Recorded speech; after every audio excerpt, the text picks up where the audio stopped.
press the bell icon on the YouTube app and never miss another update. Hello, ಹಿಂದಿನ ಕ್ಲಾಸಲ್ಲಿ ನಿಮಗೆ ಒಂದು ಲೆಕ್ಕ ಕೊಟ್ಟಿದ್ದೆ ಮನೇಲಿ ಮಾಡ್ರಿ ಅಂತ. ಯಾವುದಪ್ಪ ಅಂದರೆ ಅಭ್ಯಾಸ 13.3ರಲ್ಲಿ 7ನೇ ಲೆಕ್ಕ. ಒಂದು ತರಗತಿಯ 30 ವಿದ್ಯಾರ್ಥಿಗಳ ತೂಕಗಳನ್ನು ಕೆಳಗಿನ ವಿತರಣೆಯು ನೀಡುತ್ತಿದೆ. ವಿದ್ಯಾರ್ಥಿಗಳ ತೂಕಗಳ ಮಧ್ಯಾಂಕವನ್ನು ಕಂಡುಹಿಡಿಯಿರಿ. ಇದನ್ನೇನು ಮಾಡಿದ್ನಪ್ಪ ಅಂದರೆ ನಾನು ಆ್ಯಕ್ಚುಲಿ ಲೆಕ್ಕವನ್ನು ಬರೆದಿದ್ದೆ. ನಿಮಗೆ ಲೆಕ್ಕ ಬರೆದು ಟೇಬಲ್ ಮಾಡಿಬಿಟ್ಟು ಸೂತ್ರದಲ್ಲಿ ನೀವು ಬೆಲೆಗಳನ್ನು ತುಂಬಿ ಉತ್ತರವನ್ನು ಮಾಡಿರಿ ಅಂತ ಹೇಳಿದ್ದೆ. ನೀವು ಮಾಡಿರ್ಬೋದು, ಅಂದರೂ ಒಂದ್ಸಲಿ ಮತ್ತೆ ಅದನ್ನು ರಿಪೀಟ್ ಮಾಡಿ ಹೇಳ್ತೀನಿ, check ಮಾಡಿಕೊಳ್ಳ್ರಿ.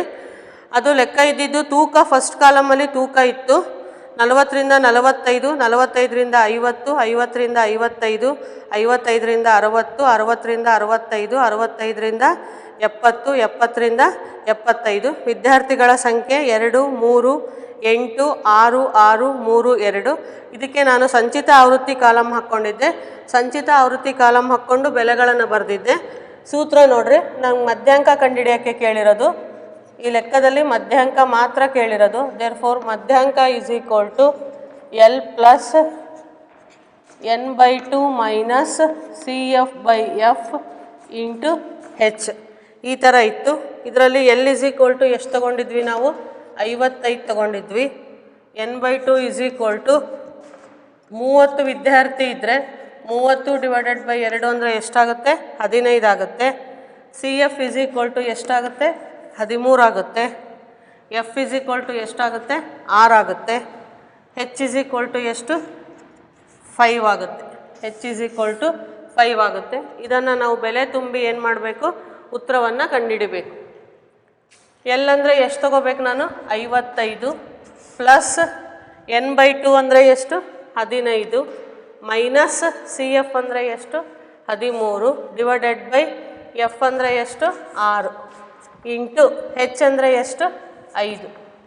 That is equal to 55 plus 15ರಲ್ಲಿ 13 ಹೋದರೆ ಎಷ್ಟು ಬರುತ್ತೆ? 2 ಬರುತ್ತೆ. 2 divided by 6, 2 divided by 6 into 5. That is equal to 55 plus 5 2 10 divided by 6. 10ನ್ನು ಎಷ್ಟರಿಂದ ಭಾಗಿಸ್ಬೇಕು ನಾನು? 6ರಿಂದ ಭಾಗಿಸ್ಬೇಕು. 6ರಿಂದ ಭಾಗಿಸಿ ಬರೋ ಉತ್ತರವನ್ನು ಯಾವುದಕ್ಕೆ ಕೂಡಿಸ್ಬೇಕು? 55ಕ್ಕೆ ಕೂಡಿಸ್ಬೇಕು.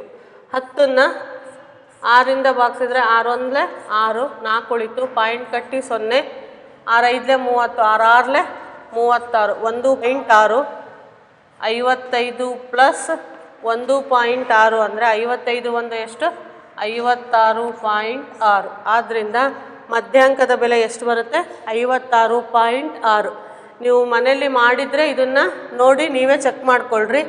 ಮಾಡ್ಕೊಂಡಿಲ್ಲ, ಏನಾರ ತಪ್ಪಾಗಿತ್ತಪ್ಪ ಅಂದರೆ ಅದನ್ನು ಕರೆಕ್ಷನ್ ಹಾಕ್ಕೊಳ್ರಿ. ಈ ಲೆಕ್ಕವನ್ನು ನಾನು ಹೋಮ್ವರ್ಕಿಗೆ ನಿಮಗೆ ಕೊಟ್ಟಿದ್ದೆ, ಮನೆಯಲ್ಲಿ ಮಾಡಿರಿ ಅಂತ. ಅದು ನಿಮ್ಮ ಅಭ್ಯಾಸದಲ್ಲಿ ಎಷ್ಟನೇ ಲೆಕ್ಕ ಆಗಿತ್ತು? 7ನೇ ಲೆಕ್ಕ ಆಗಿತ್ತು. L ಬೆಲೆ ಎಷ್ಟಿದೆ? 55 ಇದೆ. ನೆಕ್ಸ್ಟು N/2 ಅಂದರೆ ಎಷ್ಟು? 15 ಮೈನಸ್ CF ಅಂದರೆ ಎಷ್ಟು? 13 ಡಿವೈಡೆಡ್ ಬೈ 6 ಇಂಟು 5. 15ರಲ್ಲಿ 13 ಹೋದರೆ ಎಷ್ಟು?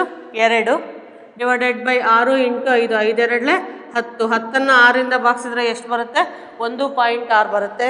55ಕ್ಕೆ 1.6 ಕೂಡಿಸಿದ್ರೆ ಎಷ್ಟು ಬರುತ್ತೆ? 56.6 ಬರುತ್ತೆ. ಆದ್ದರಿಂದ ಈ ಲೆಕ್ಕ ಆದಮೇಲೆ ನೆಕ್ಸ್ಟ್ ಇನ್ನು 2 ಲೆಕ್ಕ ಇದೆ ಅಭ್ಯಾಸದಲ್ಲಿ. ಇನ್ನು ಎಷ್ಟು ಲೆಕ್ಕ ಇದೆ ಅಭ್ಯಾಸದಲ್ಲಿ? ಇನ್ನು 2 ಲೆಕ್ಕ ಇದೆ. ನೆಕ್ಸ್ಟ್ ಯಾವ ಲೆಕ್ಕ ತಗೊಳ್ಳೋಣ ನಾವು? ನೆಕ್ಸ್ಟ್ ಲೆಕ್ಕ 6ನೇದು. 6ನೇ ಲೆಕ್ಕದಲ್ಲಿ ಒಂದು ಸ್ಥಳೀಯ ಲೆಕ್ಕ ಬರೀತೀನಿ ನಾನು, ಆಮೇಲೆ ಟೇಬಲ್ ಹಾಕ್ತೀನಂತೆ. 6ನೇ ಲೆಕ್ಕ ಒಂದು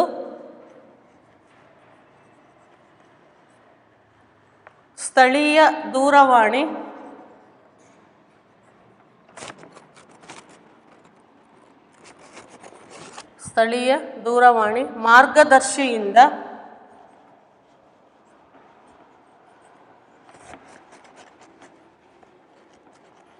ಮಾರ್ಗದರ್ಶಿಯಿಂದ ಯಾದೃಚ್ಛಿಕವಾಗಿ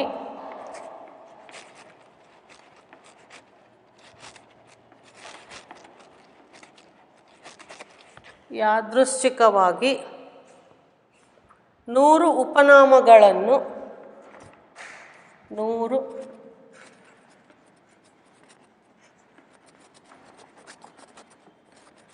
ಉಪನಾಮಗಳನ್ನು ಆರಿಸಲಾಗಿದೆ.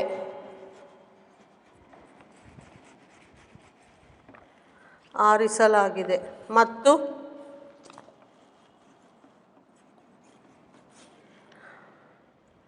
ಉಪನಾಮಗಳಲ್ಲಿರುವ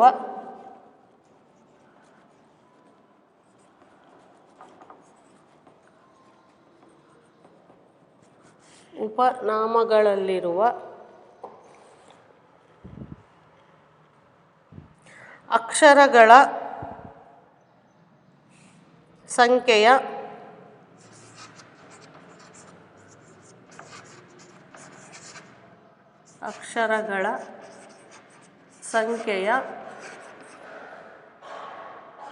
ಮಧ್ಯಾಂಕವನ್ನು ಆವೃತ್ತಿ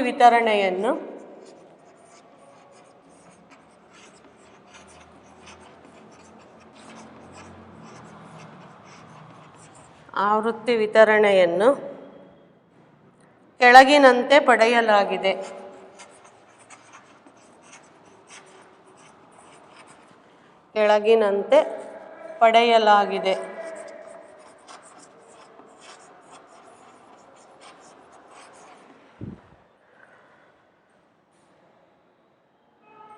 ಉಪನಾಮಗಳಲ್ಲಿರುವ ಮಧ್ಯಾಂಕವನ್ನು ಲೆಕ್ಕಾಚಾರ ಮಾಡಿ.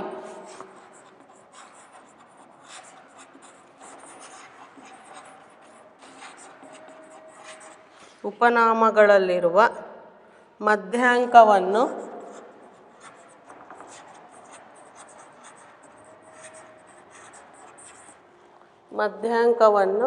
ಲೆಕ್ಕಾಚಾರ ಮಾಡಿ.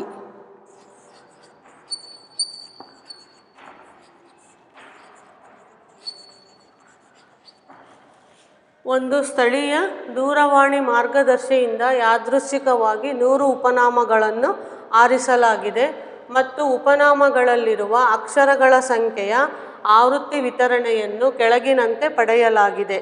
ಉಪನಾಮಗಳಲ್ಲಿರುವ ಮಧ್ಯಾಂಕವನ್ನು ಲೆಕ್ಕಾಚಾರ ಮಾಡಿ. ಆ್ಯಕ್ಚುಲಿ ಈ ಲೆಕ್ಕ ಟೆಕ್ಸ್ಟ್ ಬುಕ್ಕಲ್ಲಿ ಎರಡೂ ಕೇಳಿದ್ದಾರೆ ಅವರು. ಮಧ್ಯಾಂಕವನ್ನು ಕೇಳಿದ್ದಾರೆ, ಸರಾಸರಿಯನ್ನು ಕೇಳಿದ್ದಾರೆ, ಮತ್ತು ನಿಮಗೆ ಬಹುಲಕವನ್ನು ಕೇಳಿದ್ದಾರೆ.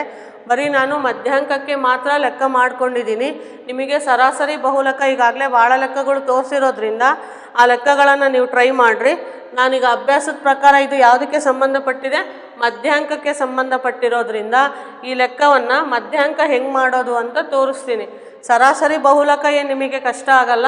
ನೀವು ಅದೆರಡನ್ನೂ ಏನು ಮಾಡಬೇಕು, ನೀವು ಮನೇಲಿ ಟ್ರೈ ಮಾಡಿ ನೋಡಬೇಕು. ಈಗ ನಾನು ಟೇಬಲ್ ಬರ್ಕೊತೀನಂತೆ.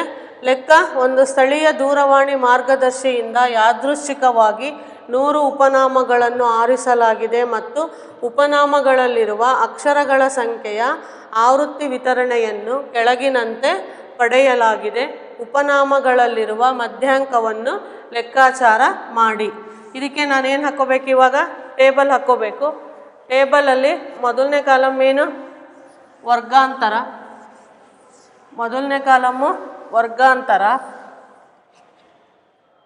ಎರಡನೇ ಕಾಲಮ್ಮು ಆವೃತ್ತಿ ಬರ್ಕೋಬೇಕು. ಮೊದಲಿಗೆ ಅಕ್ಷರಗಳ ಸಂಖ್ಯೆ,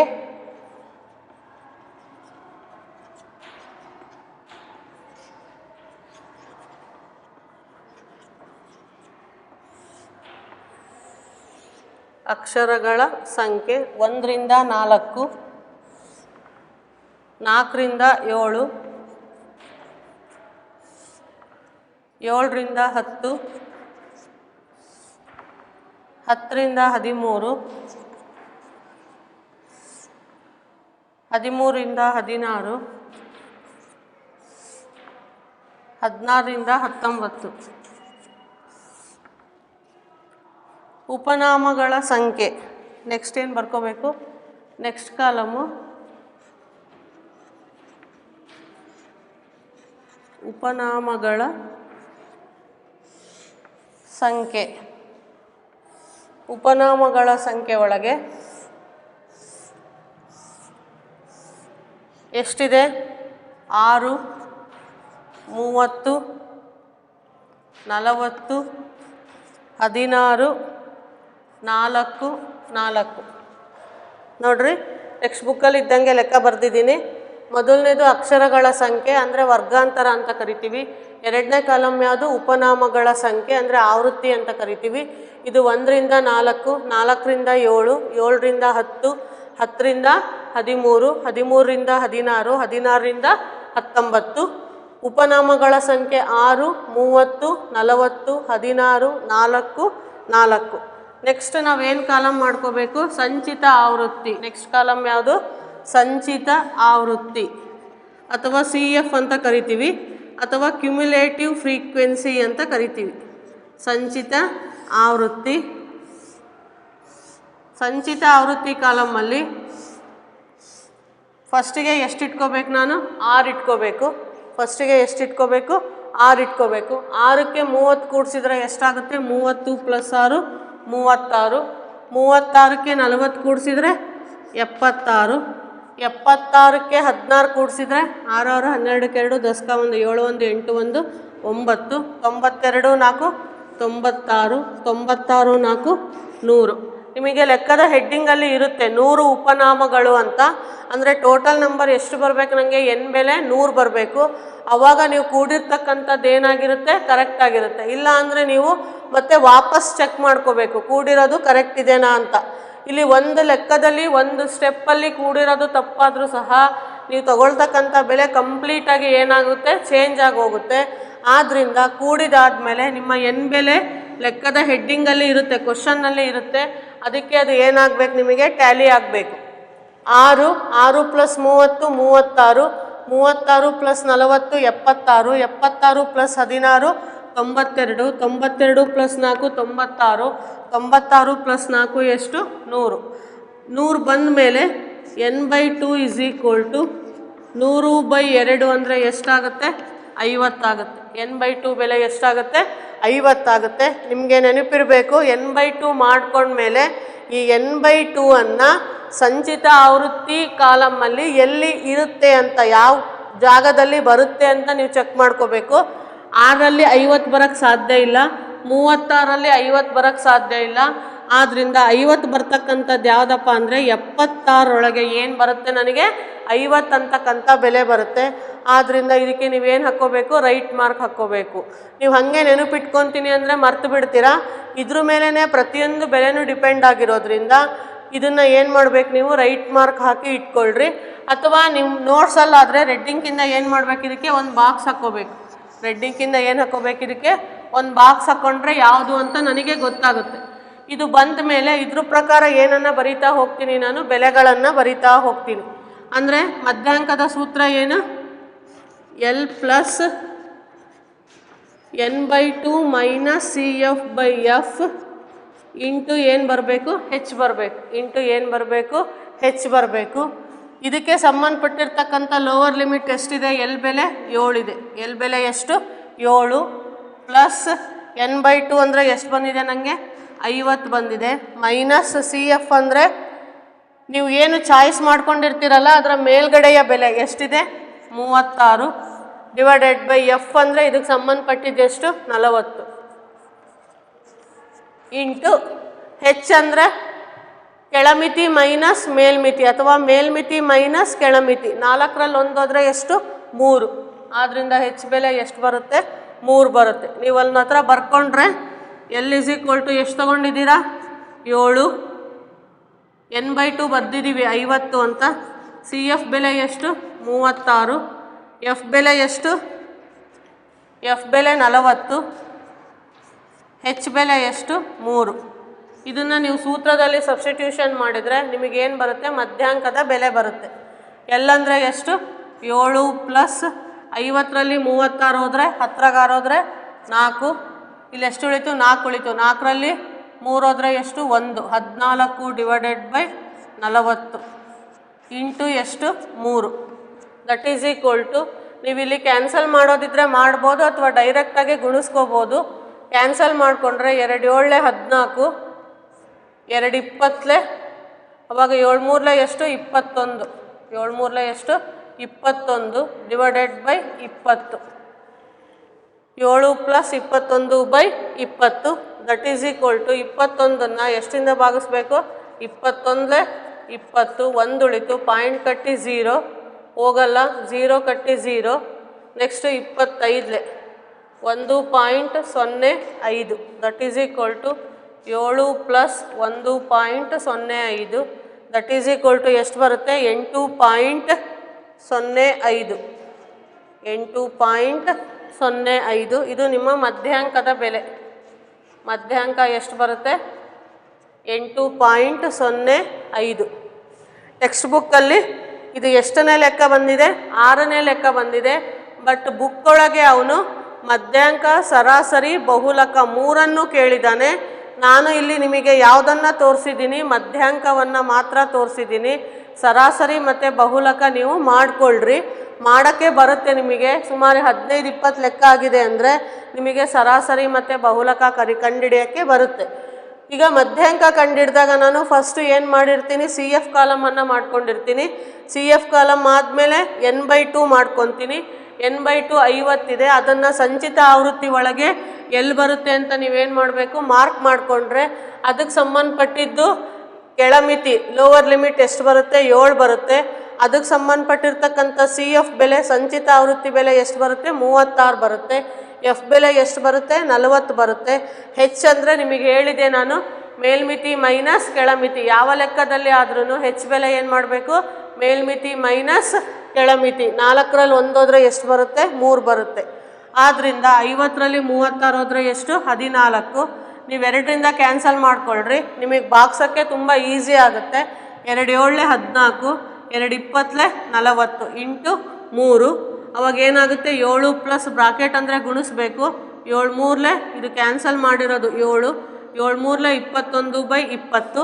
21ನ್ನು 20ರಿಂದ ಭಾಗಿಸಿದ್ರೆ ಎಷ್ಟು ಬರುತ್ತೆ? 1.05.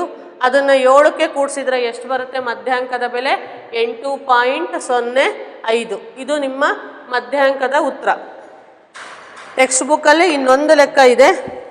ಇನ್ನೊಂದು ಲೆಕ್ಕ ಯಾವುದಪ್ಪ ಅಂತಂದರೆ 4ನೇ ಲೆಕ್ಕ. 4ನೇ ಲೆಕ್ಕದಲ್ಲಿ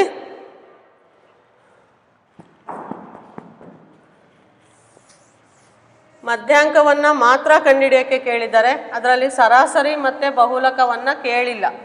ಏನು ಕೇಳಿದ್ದಾರೆ ಅವರು? ಬರೀ ಮಧ್ಯಾಂಕವನ್ನು ಮಾತ್ರ ಕೇಳಿದ್ದಾರೆ.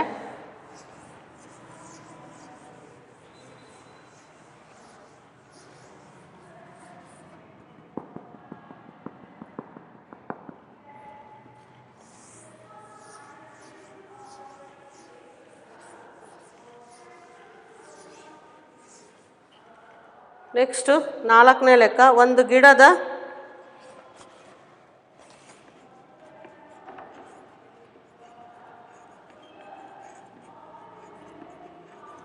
ಒಂದು ಗಿಡದ 40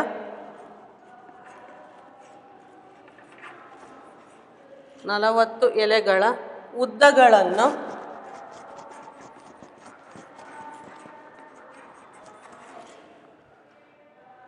ಸಮೀಪದ ಮಿಲಿಮೀಟರ್ಗೆ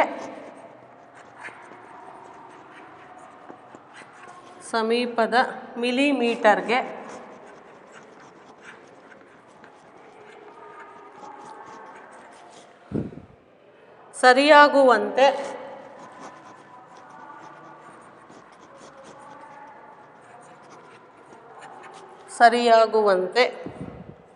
ಅಳತೆ ಮಾಡಿದೆ.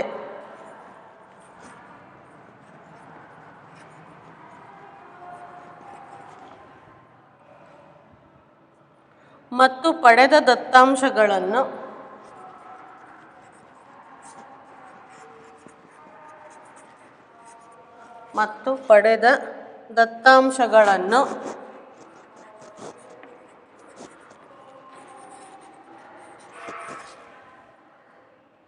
ಕೆಳಗಿನ ಕೋಷ್ಟಕದಲ್ಲಿ ಪ್ರತಿನಿಧಿಸಿದೆ.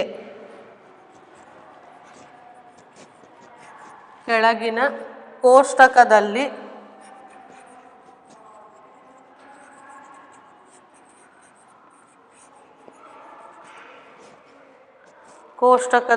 ಪ್ರತಿನಿಧಿಸಿದೆ.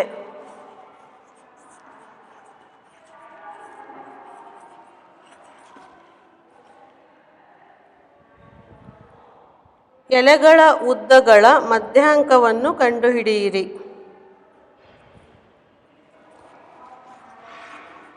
ಎಲೆಗಳ ಉದ್ದಗಳ ಮಧ್ಯಾಂಕವನ್ನು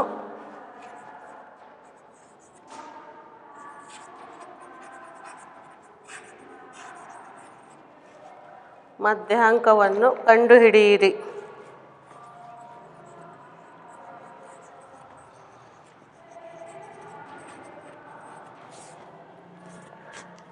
ನಾಲ್ಕನೇ ಲೆಕ್ಕದಲ್ಲಿ ಒಂದು ಗಿಡದ 40 ಎಲೆಗಳ ಉದ್ದಗಳನ್ನು ಸಮೀಪದ ಮಿಲಿಮೀಟರ್ಗೆ ಸರಿದೂಗುವಂತೆ ಅಳತೆ ಮಾಡಿದೆ. ಪಡೆದ ದತ್ತಾಂಶಗಳನ್ನು ಕೆಳಗಿನ ಕೋಷ್ಟಕದಲ್ಲಿ ಪ್ರತಿನಿಧಿಸಿದೆ. ಎಲೆಗಳ ಉದ್ದಗಳ ಮಧ್ಯಾಂಕವನ್ನು ಕಂಡುಹಿಡಿಯಿರಿ. ಲೆಕ್ಕವನ್ನು ಬರಿತೀನಿ ನಾನು. ಈ ಲೆಕ್ಕ ಸ್ವಲ್ಪ ಚೇಂಜ್ ಇದೆ ಅಂದರೆ ನಿಮಗೆ ಟೇಬಲ್ ಬರೆದ ಮೇಲೆ ಏನು ಅಂತ ಹೇಳ್ತೀನಿ. ಯಾಕೆಂದರೆ ಕೆಳಗೆ ಸುಳುಹು ಅಂತ ಕೊಟ್ಟಿದ್ದಾರೆ, ಸುಳುಹುನ ನಾನು ಬರೆದಿಲ್ಲ. ಮಧ್ಯಾಂಕವನ್ನು ಕಂಡುಹಿಡಿಯಲು ದತ್ತಾಂಶಗಳನ್ನು ನಿರಂತರ ವರ್ಗಾಂತರಗಳಿಗೆ ಬದಲಾಯಿಸುವ ಅಗತ್ಯವಿದೆ, ಏಕೆಂದರೆ ಸೂತ್ರವು ನಿರಂತರ ವರ್ಗಾಂತರಗಳಿಗೆ ಮಾತ್ರ ಸರಿಹೊಂದುತ್ತದೆ. ಅಂದರೆ ನಿರಂತರ ವರ್ಗಾಂತರ ಅಂದರೆ ಕಂಟಿನ್ಯೂಯೇಷನ್ ಅಂತ ಕರಿತೀವಿ. ಕ್ಲಾಸ್ ಇಂಟರ್ವೆಲ್ ಅಂದರೆ ವರ್ಗಾಂತರ ಏನಾಗಬೇಕು, ಕಂಟಿನ್ಯೂಟಿ ಇರಬೇಕು, ಮಧ್ಯದಲ್ಲಿ ಗ್ಯಾಪ್ ಇರಬಾರ್ದು. ಯಾವ ನಂಬರಿಗೆ ಕೊನೆಯಾಗಿರುತ್ತೋ ನೆಕ್ಸ್ಟಲ್ಲಿ ಮತ್ತು ಅದೇ ನಂಬರಿಂದನೇ ಬರಬೇಕು. ಆ ಥರ ವರ್ಗಾಂತರ ಇದ್ದರೆ ಮಾತ್ರ ನಾವು ಮಧ್ಯಾಂಕದ ಸೂತ್ರವನ್ನು ಹಾಕೋಕ್ಕೆ ಬರೋದು. ಆ ಥರ ಇರಲಿಲ್ಲ ಅಂದರೆ ನಾವು ಮಧ್ಯಾಂಕದ ಸೂತ್ರ ಸೆಟ್ ಆಗಲ್ಲ. ಅದಕ್ಕೆ ನಾವೇನು ಮಾಡಬೇಕು, ಅದನ್ನು ಕನ್ವರ್ಟ್ ಮಾಡ್ಕೋಬೇಕು, ನಿರಂತರ ಬರಂಗೆ ಮಾಡ್ಕೋಬೇಕು. ಅದಕ್ಕೆ ಅವರು ಮಾಡಿ ಕೊಟ್ಟಿದ್ದಾರೆ, ಸೂತ್ರವನ್ನು ಏನು ಮಾಡಿದ್ದಾರೆ ಅವರು ಮಾಡಿ ಕೊಟ್ಟಿದ್ದಾರೆ. ಅದ್ರ ಪ್ರಕಾರ ಏನು ಮಾಡಬೇಕು, ನಾವು ಬರ್ಕೋಬೇಕು. ಈಗ ಎಲೆಗಳ ಉದ್ದಗಳನ್ನು ಮೊದಲನೇ ಕಾಲಮ್ಮು ವರ್ಗಾಂತರ ಇರುತ್ತೆ, ನೆಕ್ಸ್ಟ್ ಅದನ್ನು ಚೇಂಜ್ ಮಾಡಿ ಬರಿಬೇಕು. ಅದಾದಮೇಲೆ ಆವೃತ್ತಿ ಬರಿಬೇಕು. ಅದಾದಮೇಲೆ ಏನು ಬರಿಬೇಕು, ಸಂಚಿತ ಆವೃತ್ತಿಯನ್ನು ಬರಿಬೇಕು. ಈಗ ಅದು ಯಾವ ರೀತಿ ನಾವು ಚೇಂಜ್ ಮಾಡೋದು ಅಂತ ನೋಡ್ಕೊಳ್ಳೋಣ. ಫಸ್ಟು ಟೆಕ್ಸ್ಟ್ ಬುಕ್ಕಲ್ಲಿ ಏನಿದೆ ಅದೇ ಥರ ಬರೆದಿರ್ತೀನಿ. ಅಲ್ಲಿ ವರ್ಗಾಂತರಗಳ ಮಧ್ಯೆ ಏನು ಕೊಟ್ಟಿಲ್ಲ, ಅವರು ಗ್ಯಾಪನ್ನು ಕೊಟ್ಟಿಲ್ಲ. ಅಂದರೆ ವರ್ಗಾಂತರಗಳನ್ನು ಗ್ಯಾಪ್ ಕೊಟ್ಟಿರೋದ್ರಿಂದ ನಾವು ಅದನ್ನು ಏನು ಮಾಡಬೇಕು, ನಿರಂತರ ವರ್ಗಾಂತರಗಳಿಗೆ ನಾವು ಬದಲಾಯಿಸ್ಕೋಬೇಕು. ಮೊದಲನೇ ಕಾಲಮ್ಮು ಉದ್ದ,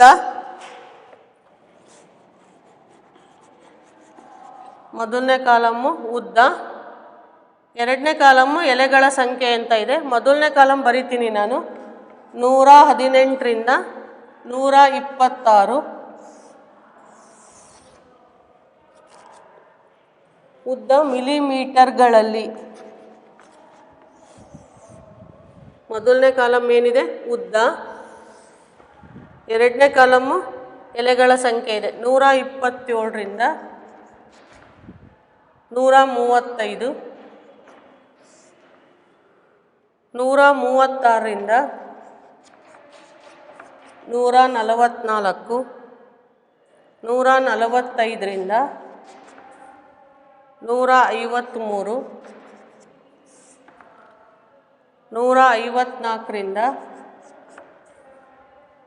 153,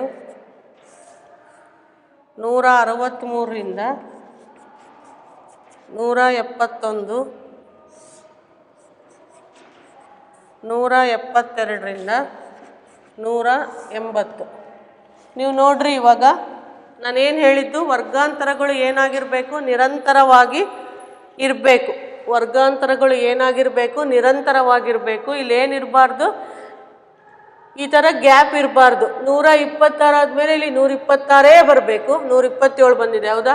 135 ಆದಮೇಲೆ ಇಲ್ಲಿ 135 ಬರಬೇಕು. ಇಲ್ಲಿ 136 ಬಂದಿದೆ. 144 ಆದಮೇಲೆ 144 ಬರಬೇಕು. ಇಲ್ಲಿ ಎಷ್ಟು ಬಂದಿದೆ, 145 ಬಂದಿದೆ. ನೆಕ್ಸ್ಟು 153 ಆದಮೇಲೆ 153 ಬರಬೇಕು. 154 ಬಂದಿದೆ. ಈ ಥರದಕ್ಕೆ ನಾವೇನಂತ ಕರಿತೀವಿ, ವರ್ಗಾಂತರದ ಮಧ್ಯೆ ಇಲ್ಲಿ ಏನಿದೆ, ವ್ಯತ್ಯಾಸ ಇದೆ. ನಿರಂತರ ವರ್ಗಾಂತರ ಇಲ್ಲ. ನಿರಂತರ ವರ್ಗಾಂತರ ಅಂದ್ರೇನು, ಫಸ್ಟ್ ಇಲ್ಲಿ ಮೇಲ್ಮಿತಿ, ಇದು ಕೆಳಮಿತಿ, ಇದು ಮೇಲ್ಮಿತಿ. ಇಲ್ಲಿ ಮೇಲ್ಮಿತಿ ಏನಾಗಿರುತ್ತೋ ಎರಡನೇದರ ಕೆಳಮಿತಿ ಅದೇ ಆಗಿರಬೇಕು. ಇಲ್ಲಿ 126 ಇದ್ದರೆ ಇಲ್ಲೂ ಎಷ್ಟಿರಬೇಕು, 126 ಇರಬೇಕು. ಇದರ ಮೇಲ್ಮಿತಿ ಇದರ ಕೆಳಮಿತಿ ಏನಾಗಿರಬೇಕು, ಒಂದೇ ಆಗಿದ್ದರೆ ಮಾತ್ರ ನಾವು ಮಧ್ಯಾಂಕದ ಸೂತ್ರವನ್ನು ಹಾಕೋಕ್ಕೆ ಬರೋದು. ಇಲ್ಲ ಅಂದರೆ ಮಧ್ಯಾಂಕದ ಸೂತ್ರವನ್ನು ಹಾಕೋಕ್ಕೆ ಬರಲ್ಲ. ಅದಕ್ಕೆ ನಾನು ಏನು ಮಾಡಬೇಕು, ಇದನ್ನು ನಿರಂತರ ವರ್ಗಾಂತರ ಮಾಡೋಕ್ಕೆ ಚೇಂಜ್ ಮಾಡ್ಕೋಬೇಕು. ಬಟ್ ಅವ್ರು ನಿಮಗೆ ಚೇಂಜ್ ಮಾಡಿ ಕೊಟ್ಟಿದ್ದಾರೆ. ಟೆಕ್ಸ್ಟ್ ಬುಕ್ಕಲ್ಲಿ ಅವರು ಕೊಟ್ಟಿದ್ದಾರೆ. ಏನು ಕೊಟ್ಟಿದ್ದಾರೆ ಅವರು, 117.5 ಅಂತ ಕೊಟ್ಟಿದ್ದಾರೆ. ಮೊದಲನೇದು ಏನಾಗುತ್ತೆ, ಚೇಂಜ್ ಮಾಡಿದಾಗ 5 ಕಮ್ಮಿ ಮಾಡಬೇಕು, 5 ಜಾಸ್ತಿ ಮಾಡಬೇಕು. ಕೆಳಮಿತಿ 5 ಕಮ್ಮಿ ಮಾಡಬೇಕು, ಮೇಲ್ಮಿತಿ 5 ಏನು ಮಾಡಬೇಕು, ಜಾಸ್ತಿ ಮಾಡಬೇಕು. 118 ಇರೋದು 117.5ರಿಂದ ಎಷ್ಟು ಕೊಟ್ಟಿದ್ದಾರೆ? 126.5. ಇದು ಮೊದಲನೇದು. ನೆಕ್ಸ್ಟು ಎರಡನೇದು 120 ಇದೆ ಏಳಿದೆ ಅಂದರೆ ಇದು 5 ಕಮ್ಮಿ ಮಾಡಿದಾಗ 126.5 ಮೈನಸ್ ಇಲ್ಲೇನಾಗುತ್ತೆ 135.5. ಅವ್ರು ಅದನ್ನು ಕೊಟ್ಟಿದ್ದಾರೆ 135.5. ನೆಕ್ಸ್ಟು ಮೂರನೇದು ಕೊಟ್ಟಿಲ್ಲ, ಅವರು ಲಾಸ್ಟಿನ ಮಾತ್ರ ಕೊಟ್ಟಿದ್ದಾರೆ, ನಾವೇ ಚೇಂಜ್ ಮಾಡಿ ಬರ್ಕೊಳ್ಳೋಣಂತೆ. ಮೂರನೇದು 135.5 minus 144.5. Next 144.5 minus 153.5. Next 153.5 minus 162.5. Next 162.5 minus 171.5. Next 171.5 minus 180.5.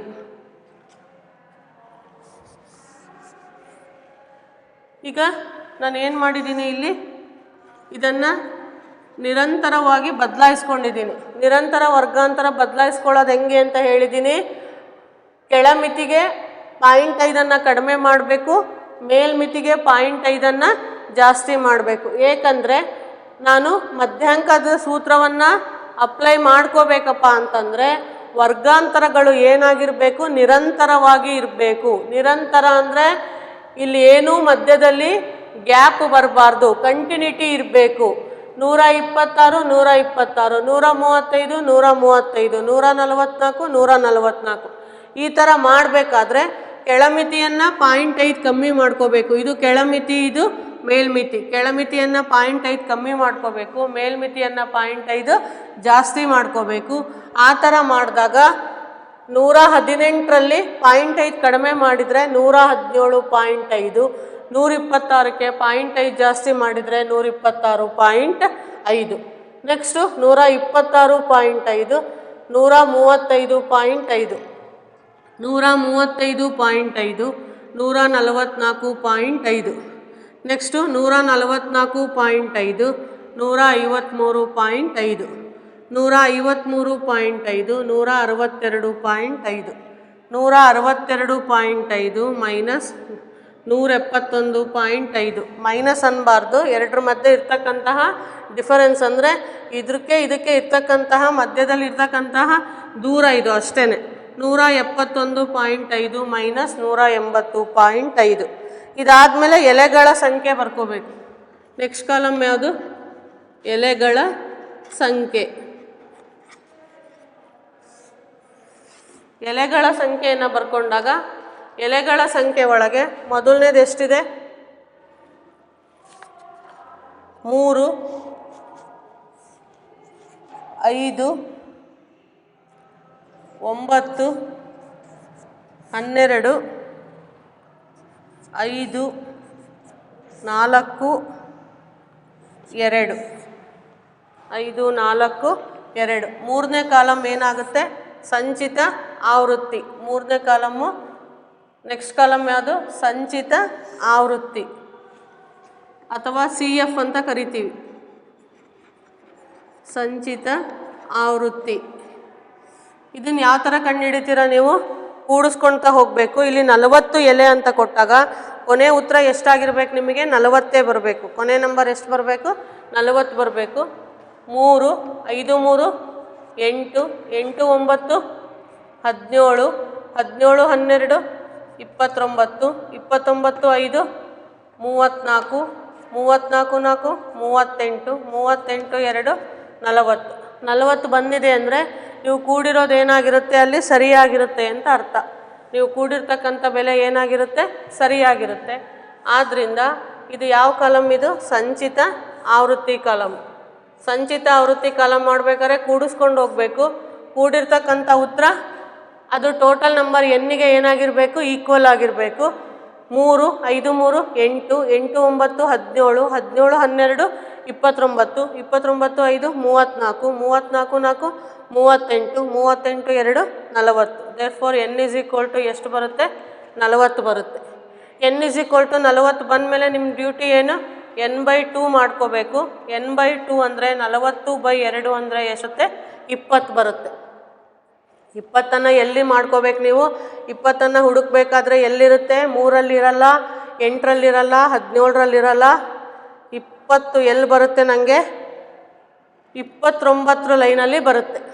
ಆದ್ದರಿಂದ ಇದಕ್ಕೆ ಏನು ಮಾಡ್ಕೊಳಕ್ಕೆ ಹೇಳಿದೆ ನಾನು? ಒಂದು ರೈಟ್ ಮಾರ್ಕ್ ಹಾಕ್ಕೊಳ್ರಿ. ಇಲ್ಲ ಇದಿಷ್ಟಕ್ಕೆ ಏನು ಮಾಡ್ಬೇಕು ನೀವು? ಡಾರ್ಕ್ ಆಗಿ ಮಾಡ್ಕೋಬೇಕು. ನೋಟ್ಸಲ್ಲಿ ರೆಡ್ಡಿಂಕಿಂದ ಇದಕ್ಕೆ ಏನು ಮಾಡಿರಿ? ಬಾಕ್ಸ್ ಮಾಡ್ಕೊಳ್ರಿ.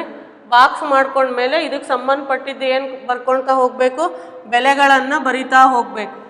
ಎಲ್ ಅಂದರೆ ಎಷ್ಟು, ಸಿ ಎಫ್ ಅಂದರೆ ಎಷ್ಟು, ಎಫ್ ಅಂದರೆ ಎಷ್ಟು, ಹೆಚ್ ಅಂದರೆ ಎಷ್ಟು ಅಂತ. ಎಲ್ ಅಂದರೆ ಇದಕ್ಕೆ ಸಂಬಂಧಪಟ್ಟಿದ್ದು ಲೋವರ್ ಲಿಮಿಟ್ ಎಷ್ಟು? 144.5. ಲೋವರ್ ಲಿಮಿಟ್ ಎಷ್ಟು ಬರುತ್ತೆ? 144.5. 144.5. ಸಿ ಎಫ್ ಅಂದರೆ ಎಷ್ಟು? ಇದ್ರ ಮೇಲ್ಗಡೆದು 17. ಎಫ್ ಅಂದರೆ ಇದರ ಆವೃತ್ತಿ ಎಷ್ಟಿದೆ? 12. ಹೆಚ್ ಅಂದರೆ ಇದರಲ್ಲಿ ಇದನ್ನು ಏನು ಮಾಡೋಕ್ಕೆ ಹೇಳಿದ್ದೀನಿ ನಾನು? ಕಳಿಯಕ್ಕೆ ಹೇಳಿದ್ದೀನಿ. ಕಳೆದಾಗ ಎಷ್ಟು ಬರುತ್ತೆ? 153.5ರಲ್ಲಿ 162.5ರಲ್ಲಿ 153.5 ಹೋದರೆ ಯಾವುದಾದ್ರೂ ತೊಗೋಬೋದು ನೀವೆಲ್ಲ ಒಂದೇ ಇರುತ್ತೆ. ಹೆಚ್ ಬೆಲೆ ಎಷ್ಟು ಬರುತ್ತೆ? ಕಳೆದ್ರೆ 9 ಬರುತ್ತೆ. ಇದು ಬಂದಾದಮೇಲೆ ಈಗ ಏನು ಹಾಕ್ಕೋಬೇಕು ನಾನು? ಸೂತ್ರವನ್ನು ಹಾಕ್ಕೋಬೇಕು. ಸೂತ್ರವನ್ನು ಹಾಕ್ಕೊಂಡಾಗ ಸೂತ್ರ ಏನು? L plus n/2 minus C F F into H. L ಅಂದರೆ ಎಷ್ಟು ಬರ್ಕೊತೀರಾ? 144.5 ಪ್ಲಸ್ n/2 ಅಂದರೆ ಎಷ್ಟು? 20 ಮೈನಸ್ ಸಿ ಎಫ್ ಅಂದರೆ 17, ಎಫ್ ಅಂದರೆ 12, ಹೆಚ್ ಅಂದರೆ ಎಷ್ಟು? 9. That is equal to 144.5 plus 20ರಲ್ಲಿ 17 ಹೋದರೆ ಎಷ್ಟು? 3 3/12 ಇಂಟು ಎಷ್ಟು? 9. 3 3 9, 3 4 12. ನಾವು ಕ್ಯಾನ್ಸಲ್ ಮಾಡ್ಕೋಬೋದು. That is equal to 144.5 plus 3 3 9/4. ನೋಡ್ರಿ, ಈಗ 3 ವೆರೈಟಿ ಸ್ವಲ್ಪ ಚೇಂಜಸ್ ಇರೋ ಲೆಕ್ಕಗಳನ್ನು ನೋಡಿದಾಗ ಇದು ಕೊನೆಗೆ ತಗೊಂಡೆ. ಯಾಕೆ ಅಂದರೆ ಇದ್ರಲ್ಲಿ ಸ್ವಲ್ಪ ಪಾಯಿಂಟ್ ಬರೋದ್ರಿಂದ ಸ್ವಲ್ಪ ಇದು ಬೇರೆ ಆಗುತ್ತೆ ಮಧ್ಯಾಂಕ ಕಂಡುಹಿಡಿಯೋದು. ಯಾವ ಥರ ಬೇರೆ ಆಗುತ್ತೆ ಅಂದರೆ ಮಧ್ಯಾಂಕವನ್ನು ಮಾಡೋಕ್ಕೆ ನನಗೇನಾಗಿರಬೇಕು? ವರ್ಗಾಂತರಗಳ ಮಧ್ಯೆ ನಿರಂತರ ಇದ್ದರೆ ಮಾತ್ರ ನಾವು ಮಧ್ಯಾಂಕ ಸೂತ್ರವನ್ನು ಅಪ್ಲೈ ಮಾಡೋಕ್ಕೆ ಬರೋದು. ಆ ಥರ ಇರಲಿಲ್ಲ ಅಂದರೆ ಮಧ್ಯಾಂಕ ಸೂತ್ರವನ್ನು ಅಪ್ಲೈ ಮಾಡೋಕ್ಕೆ ಬರಲ್ಲ. ಆದ್ದರಿಂದ ನೀವೇನು ಮಾಡಬೇಕು? ಅದನ್ನು ನಿರಂತರವಾಗಿ ಇರೋ ಥರ ಕನ್ವರ್ಟ್ ಮಾಡ್ಕೋಬೇಕು. ಕನ್ವರ್ಟ್ ಮಾಡ್ಕೋಬೇಕಾದ್ರೆ ಕೆಳಮಿತಿಗೆ 0.5 ಕಳಿಬೇಕು, ಮೇಲ್ಮಿತಿಗೆ 0.5 ಹೆಚ್ಚು ಮಾಡಬೇಕು. ಆವಾಗ ಏನಾಗುತ್ತೆ? 118 ಇರೋದು 117.5 ಆಗುತ್ತೆ, 126 ಇರೋದು 126.5 ಆಗುತ್ತೆ. ಇದೇ ಥರ ಎಲ್ಲ ಕಾಲಮನ್ನು ಚೇಂಜಸ್ ಮಾಡ್ಕೊಂಡಿದ್ದೀನಿ. ಮಾಡ್ಕೊಂಡಾದಮೇಲೆ ನೆಕ್ಸ್ಟ್ ಆವೃತ್ತಿ ಬರ್ಕೋಬೇಕು. ಆವೃತ್ತಿ ಆದಮೇಲೆ ಏನು ಬರ್ಕೋಬೇಕು? ಸಂಚಿತ ಆವೃತ್ತಿ ಅಥವಾ ಸಿ ಎಫ್ ಬರ್ಕೋಬೇಕು. ಇದು ಕೂಡಿದಾಗ ನಿಮಗೆ ಕೊನೆಯ ಕಾಲಮಲ್ಲಿ ಟೋಟಲ್ ನಂಬರ್ ಎನ್ನಿಗೆ ಏನಾಗಬೇಕು? ಅದು ಈಕ್ವಲ್ ಆಗಬೇಕು. ಆವಾಗ ನೀವು ಕೂಡಿರೋದು ಸರಿ ಇದೆ ಅಂತ ಅರ್ಥ. ಇದಾದಮೇಲೆ n/2 ಮಾಡ್ಕೋಬೇಕು. ಎಷ್ಟು ಬರುತ್ತೆ? 20 ಬರುತ್ತೆ. 20 ಬಂದ ಮೇಲೆ ಇದು ಸಂಚಿತ ಆವೃತ್ತಿ ಕಾಲಮಲ್ಲಿ ಎಲ್ಲಿದೆ ಅಂತ ನೀವು ನೋಡ್ಕೊಳ್ರಿ. ಇಲ್ಲಿ ಬರಲ್ಲ, 8ರಲ್ಲಿ ಬರಲ್ಲ, 17ರಲ್ಲಿ ಬರಲ್ಲ, 29ರಲ್ಲಿ ಎಷ್ಟು ಬರುತ್ತೆ? 20 ಬರುತ್ತೆ. ಇದಕ್ಕೆ ನೀವು ರೈಟ್ ಮಾರ್ಕ್ ಹಾಕ್ಕೊಂಡ್ರೆ ಇದಕ್ಕೆ ಸಂಬಂಧಪಟ್ಟಿರ್ತಕ್ಕಂಥ ಎಲ್ಲ ಬೆಲೆಗಳನ್ನು ಬರ್ಕೋಬೇಕು. ಮಧ್ಯಾಂಕ is equal to L plus n/2 minus C F F into H. L ಅಂದರೆ ಎಷ್ಟು? ಇದಕ್ಕೆ ಸಂಬಂಧಪಟ್ಟಿರ್ತಕ್ಕಂಥದ್ದು. ಇದನ್ನು ನೋಡ್ಕೋಬಾರ್ದು, ನಾವು ನಿರಂತರದ್ದಕ್ಕೆ ಬರಬೇಕು. 144.5. ಸಿ ಎಫ್ ಅಂದರೆ ಇದ್ರ ಮೇಲ್ಗಡೆಗಿರೋ ನಂಬರ್ ಎಷ್ಟಿದೆ? 17 ಇದೆ. ನೆಕ್ಸ್ಟು ಎಫ್ ಅಂದರೆ ಇದಕ್ಕಿರ್ತಕ್ಕಂಥ ಆವೃತ್ತಿ ಎಷ್ಟು? 12. ನೆಕ್ಸ್ಟು ಹೆಚ್ ಅಂದರೆ ಇವೆರಡರ ಮಧ್ಯೆ ವ್ಯತ್ಯಾಸ. ಇದು ನಿರಂತರದಿಂದ ನಾವು ಚೇಂಜ್ ಮಾಡ್ಕೊಂಡಿರೋದ್ರಿಂದ ಇವೆರಡರಲ್ಲಿ ಮೈನಸ್ ಮಾಡಿದರೆ ಎಷ್ಟು ಬರುತ್ತೆ? 9 ಬರುತ್ತೆ. ಬೆಲೆಯನ್ನು ತುಂಬಿದರೆ ಎಲ್ ಅಂದರೆ 144.5. ನೆಕ್ಸ್ಟು n/2 ಅಂದರೆ 20, ಸಿ ಎಫ್ ಅಂದರೆ 17, ಎಫ್ ಅಂದರೆ 12 ಇಂಟು ಹೆಚ್ ಅಂದರೆ ಎಷ್ಟು? 9. 144.5 ಪ್ಲಸ್ 20ರಲ್ಲಿ 17 ಹೋದರೆ ಎಷ್ಟು? 3. Divided by 12 into 9 3 ಮೂರಲೆ 9 3 ನಾಲ್ಕಲೆ 12 3 ಮೂರಲೆ 9 by 4 bracket ಅಂದರೆ ಗುಣಿಸ್ಬೇಕು. 9ನ್ನು ಎಷ್ಟರಿಂದ ಭಾಗಿಸ್ಬೇಕು ನಾನು 4ರಿಂದ ಭಾಗಿಸ್ಬೇಕು. 9ನ್ನು 4ರಿಂದ ಭಾಗಿಸಿದ್ರೆ 4 2 8 1 ಉಳಿತು ಪಾಯಿಂಟ್ ಕಟ್ಟಿ 0 4 2 8 ಇದು ಹಿಂಗೆ ಕಂಟಿನ್ಯೂಟಿ ಇದೇ ಬರ್ತಾ ಹೋಗುತ್ತೆ. 0 4 5 20 2.25 144.5 ಪ್ಲಸ್ 2.25 ಕೂಡಿಸಿದ್ರೆ ಎಷ್ಟಾಗುತ್ತೆ 2.25 5 7 146.75 ಎಷ್ಟು ಬರುತ್ತೆ 146.75 ಇದು ನಮ್ಮ ಮಧ್ಯಾಂಕದ ಬೆಲೆ. ಇದೇನು ನಮ್ಮ ಮಧ್ಯಾಂಕದ ಬೆಲೆ. ನೀವು ಲೆಕ್ಕ ಮಾಡಬೇಕಾದ್ರೆ ನೋಡಬೇಕು, ಮಧ್ಯಾಂಕ ಮಾಡಬೇಕಾದ್ರೆ ಯಾವಾಗೂ ವರ್ಗಾಂತರ ಏನಾಗಿರಬೇಕು ನಿರಂತರವಾಗಿರಬೇಕು. ಟೆಕ್ಸ್ಟ್ ಬುಕ್ಕಲ್ಲಿ ಒಟ್ಟು ಟೋಟಲ್ ಇರ್ತಕ್ಕಂಥ ಲೆಕ್ಕಗಳಲ್ಲಿ ಎಷ್ಟು ಲೆಕ್ಕ ಇದೆ ಟೆಕ್ಸ್ಟ್ ಬುಕ್ಕಲ್ಲಿ ಟೋಟಲ್ 7 ಲೆಕ್ಕ ಇದೆ. 7 ಲೆಕ್ಕದಲ್ಲಿ 6 ಲೆಕ್ಕಗಳು ಅದೇ ಥರನೇ ಇದೆ, ನಿರಂತರವಾಗೇ ಇದೆ. ಆದರೆ ಒಂದೇ ಒಂದು 4ನೇ ಲೆಕ್ಕ ಮಾತ್ರ ಏನಾಗಿತ್ತಿದು ವರ್ಗಾಂತರಗಳು ನಿರಂತರವಾಗಿ ಇರಲಿಲ್ಲ. ನೀವೇನು ಮಾಡಬೇಕು ಅದನ್ನು ನಿರಂತರವಾಗಿರ್ತಕ್ಕಂಥ ವರ್ಗಾಂತರಕ್ಕೆ ಬದಲಾಯಿಸಿಕೊಂಡು ಲೆಕ್ಕವನ್ನು ಮಾಡಬೇಕು. ನೀವು ಕ್ವಶನ್ ಪೇಪರಲ್ಲಿ ಕ್ವಶನ್ ನೋಡಿದಾಗ ನಿರಂತರವಾಗಿದೆನೋ ಅಥವಾ ಆಗಿಲ್ಲೋ ಅನ್ನೋದು ಚೆಕ್ ಮಾಡಿಕೊಂಡು ನೀವು ಡಿಸಿಷನ್ ತೊಗೋಬೇಕು. ಆದ್ದರಿಂದ ಇದನ್ನು ನೀವು ಆ ಥರ ಮಾಡಿಕೊಂಡು ನೆಕ್ಸ್ಟ್ ಅದನ್ನು ಏನು ಮಾಡಿದ್ದೀವಿ ನಾವು ಮಧ್ಯಾಂಕವನ್ನು ಕಂಡುಹಿಡಿದಿದ್ದೀವಿ. ಈಗ ಅಭ್ಯಾಸ ಎಷ್ಟಾಯಿತು 13.3ರಲ್ಲಿ ಎಲ್ಲ ಲೆಕ್ಕಗಳು ಆಯಿತು. ಇಲ್ಲಿಗೆ ಸರಾಸರಿ ಮಧ್ಯಾಂಕ ಮತ್ತು ಬಹುಲಕ 3 ಕಂಡುಹಿಡಿಯೋದು ನಿಮಗೆ ಪರ್ಫೆಕ್ಟ್ ಆಗಿದೆ ಅಂದ್ಕೊಳ್ತೀನಿ. ಇದಿಷ್ಟು ಆದಮೇಲೆ ನೆಕ್ಸ್ಟ್ ಏನು ಬರುತ್ತಪ್ಪ ಅಂತಂದರೆ ಸಂಚಿತ ಆವೃತ್ತಿ ವಿತರಣೆಯನ್ನು ನಕ್ಷೆಯಲ್ಲಿ ಪ್ರತಿನಿಧಿಸುವುದು. ನೆಕ್ಸ್ಟ್ ಬರ್ತಕ್ಕಂಥ ಯೂನಿಟ್ಟು ಸಂಚಿತ ಆವೃತ್ತಿ ವಿತರಣೆಯನ್ನು ನಕ್ಷೆಗಳಲ್ಲಿ ಪ್ರತಿನಿಧಿಸುವುದು. ಎಕ್ಸಾಮಲ್ಲಿ ಸರಾಸರಿ ಬಹುಲಕ ಮಧ್ಯಾಂಕ 3ರಲ್ಲಿ 2 ಕೇಳಿಬಿಟ್ಟು ಚಾಯ್ಸ್ ಕೊಡ್ತಾನೆ. ಇಲ್ಲ ಸರಾಸರಿ ಕಂಡಿಡಿರಿ ಅಥವಾ ಮಧ್ಯಾಂಕ ಕಂಡಿಡಿ 2 ಲೆಕ್ಕ ಕೊಟ್ಟಿರ್ತಾನೆ, ಮಧ್ಯದಲ್ಲಿ 6 ಅಂತ ಹಾಕ್ತಾನೆ. ನೀವು ಯಾವುದು ಚೆನ್ನಾಗಿ ನಿಮಗೆ ಪರ್ಫೆಕ್ಟ್ ಇದೆಯೋ ಅದನ್ನು ನೀವು ಆರಿಸ್ಕೊಂಡು ಮಾಡಬೇಕು. ಇದು ಫುಲ್ ಇಂಪಾರ್ಟೆಂಟ್ ಇರೋದು ಮತ್ತು ಗ್ಯಾರಂಟಿ ಎಕ್ಸಾಮಲ್ಲಿ ಬರೋದು. ಎಷ್ಟು ಮಾರ್ಕ್ಸಿಗೆ ಬರುತ್ತೆ ಇದು 3 ಮಾರ್ಕ್ಸಿಗೆ ಬರೋದ್ರಿಂದ ನಿಮಗೆ ಸರಾಸರಿಯನ್ನು ಮಾಡೋಕ್ಕೆ ಬರಬೇಕು, ಬಹುಲಕವನ್ನು ಮಾಡೋಕ್ಕೆ ಬರಬೇಕು, ಮಧ್ಯಾಂಕವನ್ನು ಮಾಡೋಕ್ಕೆ ಬರಬೇಕು. ನಾವು ನೆಕ್ಸ್ಟ್ ಕ್ಲಾಸಲ್ಲಿ ನೆಕ್ಸ್ಟ್ ಇರ್ತಕ್ಕಂಥ ಯೂನಿಟ್ಟು ಸಂಚಿತ ಆವೃತ್ತಿ ವಿತರಣೆಯನ್ನು ನಕ್ಷೆಯಲ್ಲಿ ಪ್ರತಿನಿಧಿಸುವುದು, ಅದಕ್ಕೆ ಹೋಗೋಣ. ನೆಕ್ಸ್ಟ್ ಕ್ಲಾಸಲ್ಲಿ ಸಂಚಿತ ಆವೃತ್ತಿ ವಿತರಣೆಯನ್ನು ನಕ್ಷೆಯಲ್ಲಿ ಪ್ರತಿನಿಧಿಸುವುದು. ಇದಿಷ್ಟನ್ನು ನೀವು ಅಭ್ಯಾಸದ ಲೆಕ್ಕಗಳನ್ನು ಮತ್ತೆ ಒಂದ್ಸಲಿ ಮನೆಯಲ್ಲಿ ಮತ್ತೊಂದ್ಸಲಿ ನೀವು ವರ್ಕ್ ಮಾಡಿರಿ, ಅಂದರೆ ಪರ್ಫೆಕ್ಟ್ ಆಗುತ್ತೆ. ಇಲ್ಲ ಅಂದರೆ ಮರ್ತು ಹೋಗೋಂಥ ಚಾನ್ಸಸ್ ಇರುತ್ತೆ. ಯಾಕೆಂದರೆ ಸೂತ್ರದಲ್ಲಿ ಒಂದು ಬೆಲೆ ಅಥವಾ ಒಂದು ಸಂಖ್ಯೆ ತಪ್ಪಾದರೂ ಇದರಲ್ಲಿ ಪೂರಾ ಮಾರ್ಕ್ಸ್ ಹೋಗುತ್ತೆ. ಆದ್ದರಿಂದ ನಿಮಗೆ ಸೂತ್ರನೂ ಪರ್ಫೆಕ್ಟಾಗಿ ಹಾಕೋಕ್ಕೆ ಬರಬೇಕು, ಬೆಲೆಗಳನ್ನು ಕರೆಕ್ಟಾಗಿ ನಿಮಗೆ ತುಂಬಕ್ಕೆ ಬರಬೇಕು. Thank you.